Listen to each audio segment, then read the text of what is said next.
Okay, Matthew chapter 24 verse 6. Ito ho ang mensahe natin. Pinamagatan ko itong it should be done. It should be done. Ano sa Tagalog yan? Kailangan itong maganap, kailangan itong mangyari. Ano kaya tinutukoy ng Panginoon yan? It should be done. Okay? May mga bagay ba sa buhay mo na nagtataka ka kung bakit ito nangyari? May mga bagay po ba kayo na nagtataka kayo bakit nangyari ito sa buhay ko? Okay? Ang kasunod na tanong, pero wala ka namang magawa kundi magtiwala na may purpose ito kaya nangyayari. Naniniwala po ba kayo lahat ng pangyayari na nangyayari sa buhay natin ay may purpose? Amen. May purpose ho ang lahat. Ang sabi dito, bad things can happen to good people. Bad things can happen to good people. Naniniwala mo ba kayo doon na kahit ang masasamang bagay ay pwede rin mangyari sa mga matitinong tao, sa mga mababait na tao? Akala kasi natin bilang mga Kristiyano na born again lang tayo, parang ang iniisip natin, puro na magaganda ang mangyayari sa atin. Mali ka. Dahil kahit ito sa mga bait, kahit sa matutuwid na tao, nangyayari din na masasamang mga bagay. Pwede ba tayo mag-amen dyan? So sabi dito, it should be done. Tuloy natin.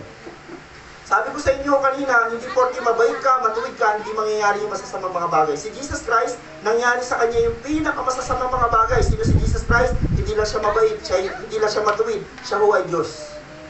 Okay? Ang Panginoong Hesus ipinanganak at naging tao. Bakit ko sinama yan? Pangit ho ba yan? Alam niyo bang Diyos siya na nagkatawang tao at yan ho ang pinakamababa ho sa lahat ng posisyon na iklinim ng Diyos. Diyos siya tapos nagkatawang tao, gaano kahirap yun? Titira siya sa loob ng tiyan ng nanay ng 9 months. Mahirap po ba? Mahirap. Pangalawa, isisilang si Jesus Christ. At ang kanya hong pinagsilangan ay hindi ho magandang lugar. Hindi ho lying in. Ano ang pinagsilangan ni Jesus Christ? Sabsaban. Sa Bisaya, Lusong. Alam niyo yan, anuhan, kainan ng mga hayop? Doon siya isinilang. Sa pinakamabahong lugar. Anong amoy nun? Amoy ihi. Ang panghi. Dinanas ni Jesus Christ, naging tao. It means pag sinabi naging tao, nagugutom, nauuhaw, nahihirapan, at ang sa totoo lang, marami siyang naranasan bilang tao. Marami siyang masamang naranasan. Ipinanganak, naging tao, ipinagkanulo. Sino nagkanulo kay Jesus? Si Judas. Sino ang nagtatwa kay Jesus? Sino? Marinig kayo, kumpiyansa. Sino nagpagkanulo? Sino ang nagtatwa? Sino nang iwan?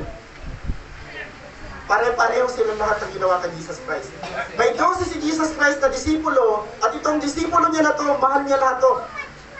Yung isang mahal niya, trinaitor siya, ipinagkanulo. Yung isa naman, itinatwa siya, dininay siya. At ang the rest, yung 10, iniwanan siya. Pare-pareho ng ginawa yung 12. Naranasan ng Panginoong Hesus. Emotionally ho, grabe naranasan ng Panginoong Hesus. Pagkalungkot. Isipin mo yung pinakain mo, kasama mo, yung pinagpipray mo, 3 years niyang kasama, minahal niya, pero iniwanan siya ng lahat. Pare-pareho ng ginawa. Napatawad niya ba? Pinatawad niya lahat yung 12. Kaya lang hindi natanggap ng isa na yung ginawa niya, kaya nagpakamatay. Okay, si Judas. Ipinagkanulo, itinatwa, iniwanan, mabait na tao to, righteous na tao to, Diyos ito. Naranasan niya yung mga pangit na bagay. Hinuli, binugbog, ginuraan, pinako. Pasama ng pasama. Kaya isipin mo sa sarili mo ngayon, Pastor, Lord, ang bait ko na. Christian ako, anak mo na ako, pero sama pa rin ang nangyayari sa buhay ko. Sabihin sa'yo ng Panginoon, masama rin ang nangyayari sa akin nung nandiyan ako nakatira sa mundo. Dahil hanggang nandito ka sa mundo, ang laki ng posibilidad na maraming masasamang bagay pa rin na mangyayari sa atin. Tama? Dahil sa mundong ito, hindi patas. Hindi patas ang mundo. Amen? Amen. Hindi patas ang mundo. Nung hinuli siya, naalaman natin nung hinuli, binugbog, ginuraan, pinako. Anong kasunod niyan? Nahirapan, namatay, inilibing. Naranasan lahat yan ni Jesus Christ. Matuwid. Tao may takot sa Diyos. Diyos na nagkatawang tao, naranasan niya ang pinakamahihirap na mga bagay na yan. Pero anong may purpose yan? Okay. Hindi ko natapos doon. Praise the Lord, muling nabuhay si Jesus. muling nabuhay si Jesus. At dahil muling nabuhay si Jesus, doon ho tayo magkakaroon ng tiyak na pag-asa. Sabi dito, para magkaroon tayo mga tao ng kaligtasan, pag-asa at katiyakan na may panibagong buhay pagka tayo naman ang namatay. Purihin ng Diyos na buhay si Jesus. Dahil kung hindi nabuhay si Jesus, mga kapatid, ako na mag-encourage sa inyo, tigilan na natin to. Dapat sa panahon na to walang Christian. Pero purihin ng Diyos dahil may nabuhay na Jesus, kaya ho ang Kristyanismo hindi lang lumaganap sa Asya, lumaganap ito sa buong mundo. At ito ho talaga ang layunin ng pagkamatay at pagkabuhay ni Jesus. Ito ang sabi sa John chapter 11 verse 25. Jesus said to her, ang kausap niya dito ho ay sino? Si Martha. Take note, kamamatay lang dito ho ni Lazarus. Si Lazarus ay mayroong dalawang kapatid na babae, si Martha at saka si Maria. Alam nyo sa totoo lang dito, sinisisi nila. Pag tinignan nyo ang conversation, sinisisi ni Martha at ni Maria si Jesus Christ. Bakit Lord, ang tagal mong dumating? Ilang araw kaya bago dumating si Jesus? Sabi ni Martha at ni Maria, Panginoon, puntahan nyo si Lazaro, yung kaibigan nyo po. Kasi may sakit siya maluba. Pumunta ba si Jesus Christ? Hindi siya pumunta. Lumipas muna ang 4 araw. Talagang sinadya ni Lord na mamatay, hindi. Huwag naman sana, na mayroon ditong sakit, tapos mamamatay ka muna, tapos bago ka pagalingin. Huwag naman sana. Eto ka, dumating ang panahon na 4 araw na dumating ho. Nung una, ang lagi hong humaharap kay Jesus Christ, sino? Si Maria. Pero ito, sa pagkakataon nito, si Martha ho humarap. Sabi niya, Panginoong Jesus, kung nandito lang po sana kayo. Ano nililiman ni Martha kay Jesus Christ? Panginoon, kung hindi kayo na late. Akala ni Martha, yung pagdating ni Jesus Christ sa loob ng 4 na taon, late si Jesus Christ. Pero iba ho ang araw ng Diyos. Take note, yung time ng Diyos at time mo, hindi pareho. Sino ang right time? Kay Jesus. Amen. Pagdating ni Jesus Christ, sabi niya dito, Jesus said to her, kay Martha, I am the resurrection and the life. Whoever believes in me, though he die, yet shall he live. Natameme ngayon si Martha, sabi ng Panginoon, ang mga tao sumasampalataya sa akin kahit mamatay, ay muling mabubuhay. Mali na naman ang pagkaunawa ni Martha. Ang sabi ni Martha, naniniwala po ako doon, Panginoon. Pagdating po ng muling pagkabuhay ng mga patay, bago mabubuhay ang kapatid ko. Sabi ng Panginoon, mali ang unawa mo. Ngayon po siya bubuhayin. Okay? John chapter 11 verse 35, Jesus wept. Naalala nyo? Tumawag si Jesus Christ. Kasi talagang mahal na mahal niya si Lazaro. Pero binuhay niya si Lazaro.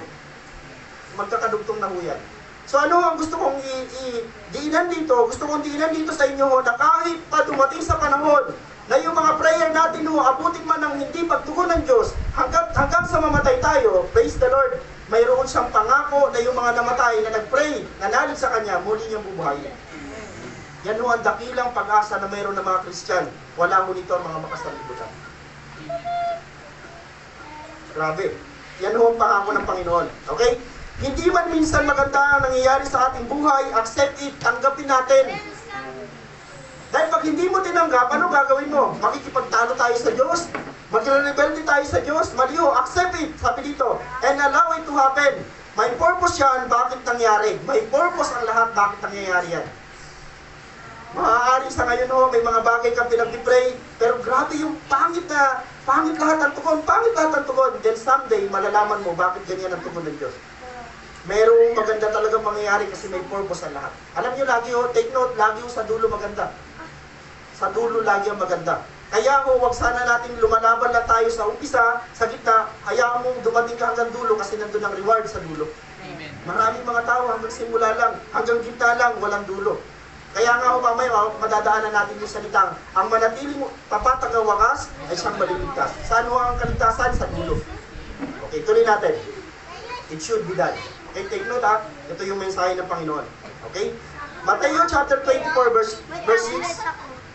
Sabi dito and you will hear of wars and rumors of wars. Makaririnig kayo ng mga digmaan at balita tungkol sa labanan. See that you are not alarmed. Okay? Sabi dito, for this must take place, but the end is not yet. Okay, balikan ko, nagkakabulo-bulo na. Okay, sabi ng Panginoon, makakabalita kayo ng digmaan at mga balita tungkol sa labanan. Okay, tuloy ko lang bibigyan ko kayo ng background. Okay, ito ano nangyari yan. Hindi nyo maninag yung dulo, no? Ayan, parang ganyan ang nangyayari ngayon. Okay? Parang ang pinaka front lang ng gera sa totoo lang ngayon, yung Palestinian country, yung Hamas at saka yung Israelita. Pero alam niyo kung worldwide yan. Kasi bakit? Buong mundo ho nanonood niya yun. Ganon ka-espesyal ang Israel.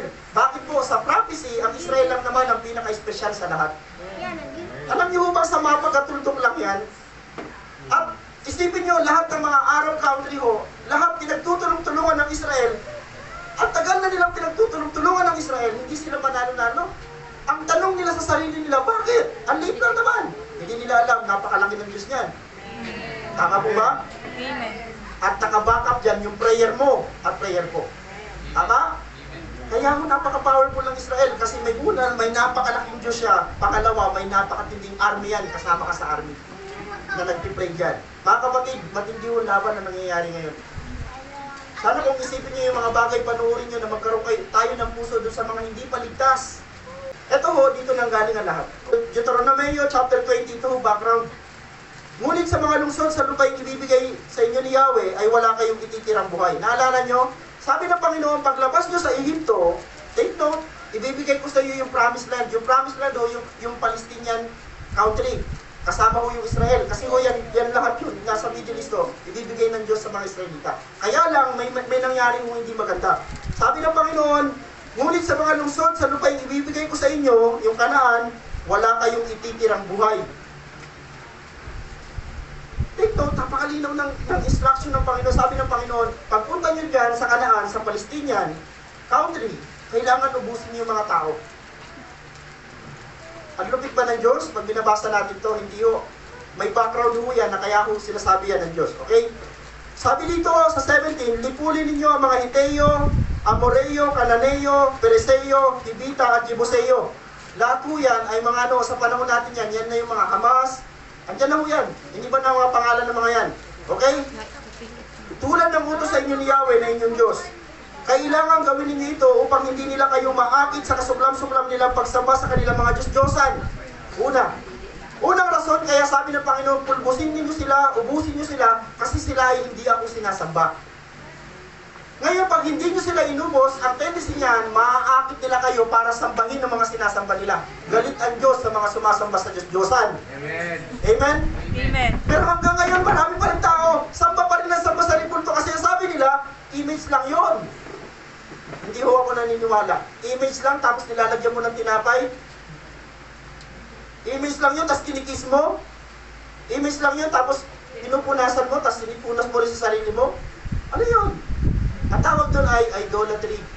Okay? Sabi ng Panginoon, ubusin nyo sila, lipulin nyo sila, kasi baka maakit kayo. Pero enough, naakit nga sila.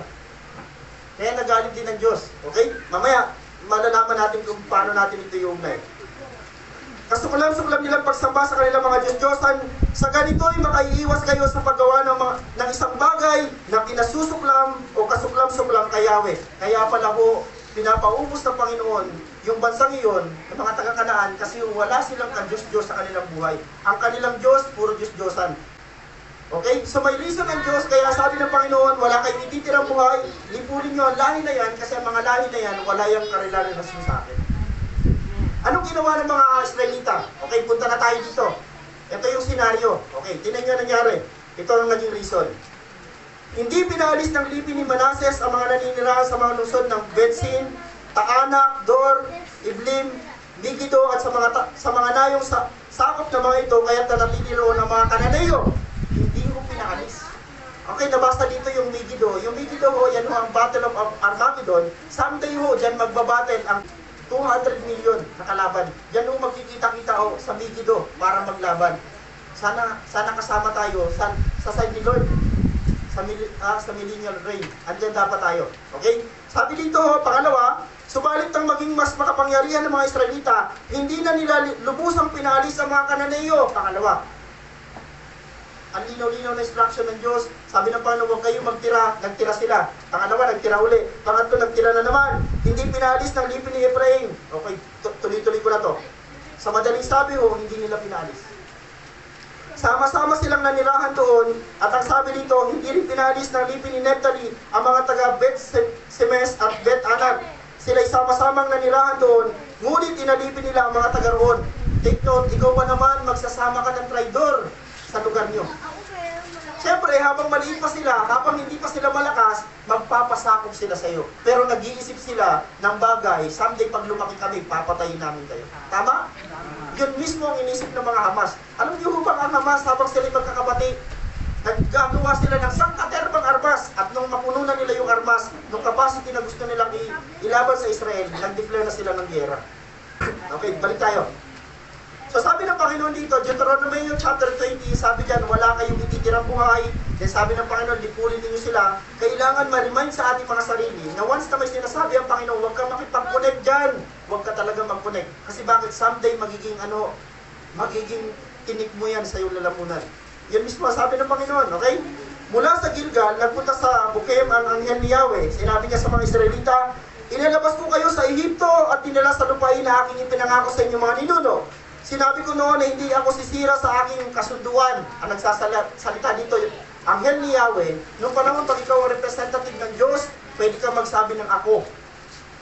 Kasi bakit ikaw yung representative? Sabi ng anghel, hindi ako sisira sa aking kasunduan. It means, sinasabi ng Diyos, hindi ako sisira sa kasunduan. Sinasabi ko rin, huwag kayong gagawa ng kasunduan sa mga taga-roon. Sa halip ay gigibayin ninyo ang kanilang mga altar. Ngunit ano ang inyong ginawa? Hindi ninyo ako sinunod. Nagagalit ang Diyos. Okay? Kaya ngayon, hindi ko sila paaalisin sa lupaing pupuntahan ninyo. Ang Diyos na ho, ang Diyos na nag-permit. Okay, dahil hindi kayo sumunod sa usapan, hindi na sila aalis. Pero, sabi dito, magiging tinig sila sa inyong landas. Ano, nagiging tinig ko ba? Kung bakit nangyayari yan ngayon sa Israel, ay dahil sa katigasan ng ulo nila. Ang sabi ng Panginoon, dahil nakita ng Diyos ang mangyayari sa future, sabi ng Panginoon mga Israelita, huwag kayong magtitira ng mga taga-Kananeo, dahil someday, magiging tinig yan sa inyong landas. And true enough, ito ngayon, tinig sa landas ng Israel, ang mga Palestinian. Nag-gets na po ba? Amen. Yan po ang kabuang history. Dahil sa katigasan ng mga Israelita, sabi ko sa kausap ko noon, Pastor, kaya lang naman nagkaganyan yan mga Israelita dahil ang tigas ng ulo nila. Eh, bakit Pastor? Di ba ho, sabi ko sa kanila sa lumang tipan, may sinalaysay ang Diyos na kailangan pag pumunta ka doon sa promised land, huwag ka magtitira ng mga taga-Kananeo, nagtira sila. Then sabi dito, at sa mga Diyos-Diyosa nila ay magiging mabigat na pagsubok sa inyo. Dahil bakit po nagkagusto ang mga Israelita sa mga hindi mananampalataya. Amen. Balikan ko lang hindi ho ako ang nagsasabi na huwag kayong makipamatok sa hindi mananampalataya. Diyos ang nagsasabi. Kasi someday, magiging tinig niyo siya sa lalamunan. Amen. Tama? Amen. Mga kabataan, pag nag-asawa kayo ng unbeliever, someday, ako, personal Christian niya ang asawa ko eh. Grabe pa kami magtalo. Kami pa yan Christian pa kami. Paano pag hindi? Mga kapatid, mga kabataan babae.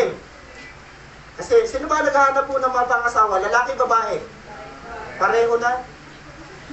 Kasi babae na minsan nanliligo sa lalaki. Okay, pareho kung sinasabi sa inyo ngayon, mga babae at lalaki.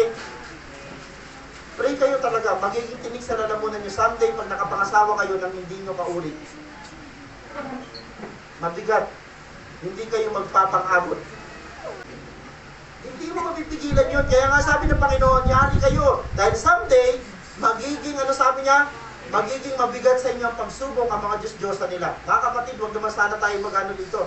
Eh dahil pinilit mo ang gusto mo, yan, nakapangasawa ka ng unbeliever, binugbog ka, pumunta ka sa church, nagpakapi ka sa church, ano gagawin ng church? Di ba kakapihan natin? O hindi? Ay, hayaan mo na yun. Sabi sa iyo dati. Yan, nangyari sa iyo tuloy. Hahayaan lang mo natin. Siyempre, una, number 1 natin gagawin, diplomasya. Isusubong natin kay Kapitan. Sorry. Pagkatapos doon, pag hindi pa rin, siyempre, ayaw ng Kapitan, ay, bahala kayo, kamag-anak yan, pupunta tayo sa mataas. Pero pag hindi pa rin yan, sikretohin na namin. Ano mo? Kilahin mo. Huwag naman ninyo kami subukin. Kasi ang Christian nagagalit din. Huwag naman sana ninyong turuan ang mga nandito sa church na magkasala dahil sa ginawa niyo. Huwag kayong mag-asawa ng mga taong hindi naman dapat asawain. Ako pa yung word natin. Hindi ako galit I-explain ko lang kasi si Lord, pinangaral natin, galit si Lord. Ayaw ng Panginoon, isang araw, siya mismo dito, tingnan nyo. Sabi ng Panginoon, wag. Tingnan mo si Lord ngayon, nagagalit. At sa galit ng Panginoon, tingnan nyo ang Diyos na napaka-ayos, ang puso niya, napakabait ng Diyos, napakabanal ng Diyos. Pero dahil gusto niya ipagtanggol yung anak niya, napakatigas ng ulo, napalaban ng Diyos. Tandaan nyo yung gera na yan, kasama dyan ng Diyos. Mga kapatid, nandyan ang Diyos. Okay? Patas ang Diyos. Tuloy natin. Sabi dito, for this must take place. Kailangan mangyari ang mga bagay na to. Okay? Nag-pray tayo na huwag magkagera, pero nagkakaroon ng gera, sabi ng Panginoon. Ito sa Tagalogin na lang natin. Sabi dito, maririnig na ninyo ang mga digmaan at mga balibalita ng mga digmaan, ngunit huwag kayong mabalisa sapagkat ang mga bagay na ito ay kinakailangan mangyari. Take note, kinakailangan mangyari. Kahit anong prayer mo na huwag mangyari, ang sabi ng Diyos, kailangan ito mangyari, dahil pag hindi ito nangyari, hindi siya makakabalik. Anong gusto mo? Huwag mangyari para hindi siya makabalik, o mangyari na para makabalik na siya. Mga kapatid, dahil nangyayari na, malapit na siyang bumalik. Amen. Ano ngayon ang pinangahawakan mo? Sana nga po, tama yung kaninang prayer natin. Kung mayroon ka pang daladala ngayon ng mga bagay na hindi naman dapat dinadala na, tulad na sinabi natin, Eliza, ganito mo na, ipagpag mo. Kasi baka pabigat pa yan para makasama tayo sa Panginoon. Okay? So, pag-aralan natin yung pinaka-context po nito. Umpisa tayo sa 1. Malapit na ho ito. Lumabas si Jesus sa templo, paalis na siya ng lumapit ang mga alagad at tinuro sa kanya ang mga gusali ng templo. Sinabi niya sa kanila, nakikita ba ninyo ang mga gusaling yan? Tandaan ninyo, darating ang araw na wala yung matitirang bato sa ibabaw ng kapwa bato. Lahat yan ay ibubuho. So si Jesus Christ, naglalakad siya, nandun siya, buhay pa si Jesus Christ at that time, naglalakad siya kasama ng mga disipulo, tinuturo ng Panginoon ang templo. Ang sabi ng Panginoon, darating ang panahon, yung templo na nakikita nyo, mawawasak yan. Then napulpilo yan. Ito, Jesus' prophecy was fulfilled in AD 70 when Roman army destroyed Jerusalem in the temple. Okay, nangyari yung sinabi ng Panginoon, makalipas lamang ang 70 years, nangyari yung ang prophecy ng Jesus Christ. Nang nagkaroon ho ng inatake ng Roman Empire, ang Israel. Durog. Inalaw ng Diyos na madurog yung dapat hindi nadudurog at hindi natatalo na bansa. Bakit po? Puno na ng kasamaan. Mga kapatid, kahit anak ka ng Diyos, pero puno ka lang ka ng kasamaan, hindi ka niya pwede ng tulungan. Hindi ka niya pwede i-tolerate, hahayaan niyang dumating sa iyo ang parusa na nararapat niya sa iyo. Tama? So ang Panginoon, pinangakuha niya mga Israelita. Yung templo na yan, iingatan ko yan. Sabi niya kay Solomon, yung templo na yan, kada magkakasala kayo, haharap kayo sa templo, yung kasalanan nyo patatawarin ko. Kada haharap kayo sa templo, dahil yung templo na yan pinangakuhan ko, mangyayari yung panalangin nyo. Pero ho, ang ginawa ni Solomon ay karimari-mari. Kasi ho, mga napangasawa niya, mga taga-Canaanea, ang dami yung ang kabulastugang ginawa ni Solomon. Kaya ho, yung templo, sa galit ng Diyos, binasak ng Diyos ang templo para ho turuan ng leksyon ng mga Israelita. Dahil kanino? Dahil kay Solomon. Matthew 24:3. Okay, mga kahirapan at pag-uusig na darating. Noon si Jesus ay nasa bundok ng mga olibo, habang siya'y nakaupo roon, palihim siyang tinanong ng kanyang mga alagad, kailan po mangyayari ang mga sinabi ninyo? Okay, sabi ng Panginoon, sabi ng disipulo, Panginoon, kailan po mawawasak ang templo? Okay, so sinagot niya ni Jesus Christ sa mga susunod. Pangalawang tanong nila, bali tatlo ang tanong ano po ang magiging palatandaan ng inyong muling pagparito? Una, pagkawasak ng templo. Pangalawa, pagparito. Pangatlo, ang katapusan ng mundo. Alam niyo ba may pagkagunaw? Yes. Ang nakakalungkot, maraming Christian hindi na rin naniniwala sa pagkagunaw kasi naniniwala sila sa sinasabi ng mga saksi. I-renovate ang mundo. Payag ba kayo na itong mundo pa rin yung mundo natin? Ayaw nyo doon sa mas maganda? Ayaw nyo doon sa mas brand new? Kasi ito, corrupted na to. Kahit anong paganda nito, although kaya ng Diyos pagandahin to, kaya ng Panginoon restore to, pero dapat tanggalin yung mga, ang daming club. Ang daming sogo. May napunta na ba dyan? Ang daming mga ganun mga bagay. Hindi na ako personally sa pananaw ko hindi ko sinasabi, nagayahin niya ako, pero ang pananaw ko hindi na ito. Kasi nabasa ko sa Biblia, mayroong bagong langit at bagong lupa na iprinipera Diyos para sa mga tao kung tatanggap sa Kanya. Okay, sabi ng Panginoon, nakita niyo ba na may napansin ba kayo? Sabi ng Panginoon, inuna niya, sabi ng mga disipulo, Lord, kailan po ang iyong muling pagparito? Yes, nagawa na, nangyari na, nasira na ang templo, pangalawa na yung muling pagparito. Mga kapatid, sunod-sunod, nawasak na ang templo, nawasak na ba? Pag pumunta kayo ngayon sa Israel, wala ng templo, wasak na. Nangyari na yung una. Itatanong pa ba ng mga disipulo, nangyari na. Ngayon ang tinatanong pangalawa ng disipulo, Lord, kailan kayo babalik? Then pagka bumalik ng Panginoon, nasabi dito, yan ang mga panahon para naman magunaw ang sanlibutan. Kaya ho, take note, sana ho walang maiwan pag balik ni Jesus Christ. Amen. Dahil pag may naiwan, ano mangyayari o kasama ka sa sangkaterba, napaka nakakatakot ang mga mangyayari sa sanlibutan. Okay? Matthew 24, diretso natin. Sumagot si Jesus, mag-ingat kayo upang hindi kayo maligaw ni numan. Maraming paparito sa pangalan ko at magpapanggap sila na Kristo. Basta ho, napaka-powerful ng pangalan ni Jesus Christ. Kaya sabi niya, maraming paparito sa pangalan ko na magpapanggap na sila ang Kristo at marami silang maliligaw. Alam niyo kung bakit naaakit? Tingnan niyo, may isang simbahan, ang pangalan ng simbahan nila, Iglesia ni Cristo. Marami sila naaakit. Bakit ito? Andun ang pangalan ni Jesus. Dahil ang pangalan ni Yesu Cristo, doon mo lamang matatagpuan ang tiyak at tunay na kaligtasan. Pero display. Sa simbahan natin, hindi display si Jesus Christ. Siya talaga dito ang pastor. Siya talaga dito ang Panginoon. At siya talaga dito ang tagapagligtas. Hindi ang simbahan, hindi si pastor, si Jesus ang tagapagligtas dahil siya ang sentro ng simbahan na ito. Malampakan natin si Lord. Okay? Makarinig kayo ng mga lamanan at mga kabalita ng mga digmaan sa iba't ibang dako, ngunit huwag kayong mababahala dahil talagang mangyayari ang mga iyon. Bagamat hindi pa iyon ang katapusan ng mundo, hindi pa yan ang katapusan ng mundo. Maglalaban-laban ng mga bansa at gayon din ng mga kaharian, magkakaroon ng tagutom at lilindol sa maraming lugar. Ang lahat ng mga ito ay pasimula pa lamang ng mga paghihirap na tulad ng isang babaeng mga anak, so patindi ng patindi ang kahirapan. So, dito ho sa binabasa ko sa inyo, hindi ho makabasa dito na dumating si Jesus. Kasi ho, makabasa natin sa dulo, tinan nyo ha, bibisan ko na po. Ang mababasa natin sa dulo at sa kadarating ang wakas, asan yung pagdating ni Jesus? Kung hindi siya nabanggit doon kanina sa 4, hanggang dito ho, sa 4, tinasan ang pagdating ni Jesus Christ. Possible ho, nandun sa 4, 5, 6, doon sa darating. Tama? Kasi hindi na, ano na mauuna? Yung katapusan ng mundo o pangalawang pagparito ni Jesus? Yung pangalawang pagparito. Kaya mga kapatid, ang mensahe ito, nililibil at sinasabi sa inyo ng pastor niyo sa oras na ito para lagi tayo maging handa. Kasi anytime, pwede nang bumalik si Jesus. Pwede nang bumalik ang Panginoon. Lalo ngayon, kinakanti ang bansa niya. Sabi nga dito, maglalaban-laban ang kaharian sa kapwa kaharian. Possible, pag lumaki yan, magkakampi-kampi na. Okay, pagkatapos ay kapuputan kayong lahat dahil sa inyong pagsunod sa akin, isasakdal kayo upang pahirapan at patayin. Nangyari na lahat to. Namatay lahat ng mga disipulo ni Jesus Christ. Na face to face lang sinasabihan, mamamatay kayo dahil kapuputan kayo dahil sa akin. Yung iba dyan ho, nilagari ng hati, nilagari, dinalawa. Marami ang magpapanggap na propeta at ililigaw ang mga tao. Lalaganap ang kasamaan kaya at malalamig ang pag-ibig ng marami. Ngunit ang manatiling tapat hanggang wakas ay siyang maliligtas. Andun mo sa finish line ng kaligtasan. Ipangangaral sa buong sanlibutan ng magandang balita. Balitang ito tungkol sa kaharian ng Diyos upang magsilbing patotoo sa lahat ng mga tao. Okay? Lahat ng binasa natin kanina, yan ho ang kauuwian niyan, it should be done. Kailangan mangyari ho ang lahat ng yan, mga kapatid. Pastor, ang tindi pala na mangyayaring kasamaan, ang tindi pala mangyayaring pahirap. Kapatid, kailangan mangyari ang lahat ng yan dahil diyan lang babalik si Lord. Okay, nag-gets ba natin?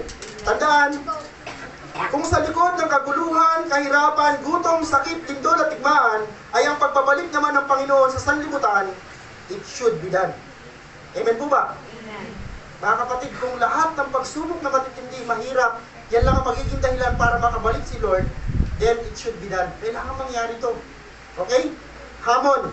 Ito, mahaba-habang hamon to. Number 1, okay, paganahin natin ang ating mga eye of faith. In-English ko na kasi ang hirap Yung eye of faith, meron pa po ba kayong eye of faith? Meron pa po ba? Parang wala na yung iba. Ano po ba yan? Yan lang yung mata na lumalabos kahit sa pader. Naalala nyo, paano mo pag sinabing eye of faith? Ang definition mo yan, gato, look beyond your limits, look beyond your capacity, look beyond your situation.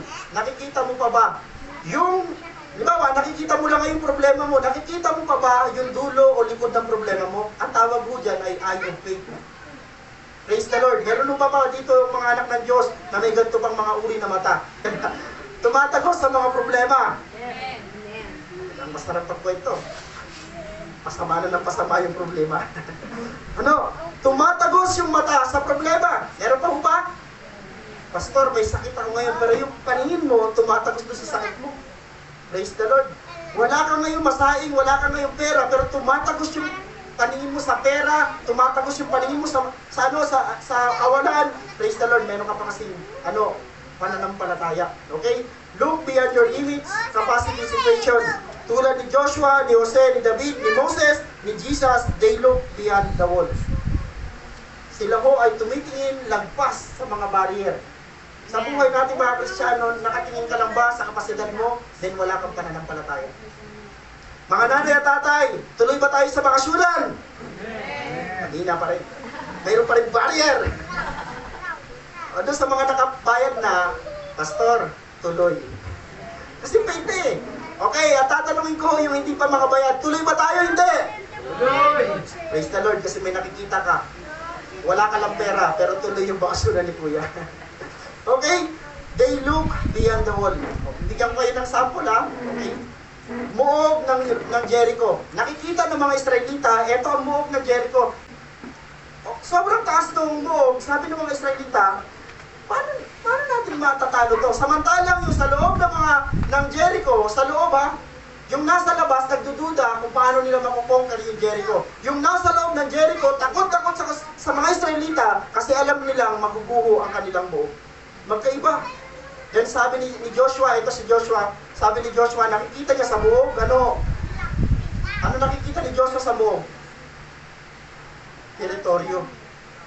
Ang nakikita ni Joshua, pag na-conquer natin yung Jericho na yan, yung wall na yan, maguguho yan, teritoryo, makukonquer natin ang lugar na yan, then yung lugar na yan, mapapasa atin. Yun ang nakikita ni Joshua. Hindi yung buo, kundi ang nakikita ni Joshua, yung mangyayari doon sa buo. Mga kapatid, kung may buo ka ngayon, gayahin natin si Joshua. Maguguho yan sa pangalan ng Diyos. Amen? Next, sa loob ng balon. Sino ho yung nasa loob ng balon? Magkakasunod yan, si Jose. Si Jose ho, nandun sa balon, pero may nakikita sa something na rescue. Alam niyo, sa sarili niya yan. Bakit? May sinabi ang Diyos sa kanya. Sabi ng Diyos sa kanya, luluhod sa iyo ang iyong mga kapatid. Then, nandun sa balon, wala siyang angal. May nakikita sa something doon sa balon. Ano nakikita niyo sa balon? Rescue. Kung nasa balon ka ngayon, nasa loob ka ng pagsubok na parang akala mo wala ng lusot, kapatid, may pag-asa pa. Kasi si Jose, nirescue siya ng kalaban. Anong niya nag-rescue kay Jose? Yung humulog sa kanya. Maaari ngayon, nandun ka sa point na parang may sumira sa'yo, may umapis sa'yo, pero someday sila pa rin ang kukuha sa'yo. Para ibenta naman. Sorry. Akala ko tapos na eh. Binenta pa. Okay, mula sa balon, pero nakita ni Jose, kahit pa paano, ligtas na ako sa balon. Binenta sa chewing niya. Pero sabi ni Jose, hindi ako pababayaan ng Diyos kasi niligtas na nga ako sa balon eh. Kasi kung mamamatay ka, dun pa lang sa balon, patay na siya. Yeah. Kapatid, nasaan ka? Nasa harap ka ba ngayon ng napakalaking pader kasi wala kang pera? Nasa harap ka ba ng pader ngayon dahil ang dami mong problema? Then tingnan mo, pagkatapos mo ng problema na yan, ano mangyayari? Magiging matagumpay ka. Amen. Okay? Kung ikaw ngayon ay nasa loob ng balon, kapatid, katulad ni Jose, nirescue siya ng Diyos. Next, sa likod ni Goliath. May nakita ba si David ho ba? May nakita sa likod ni Goliath? Ang totoo, may nag-usap-usap.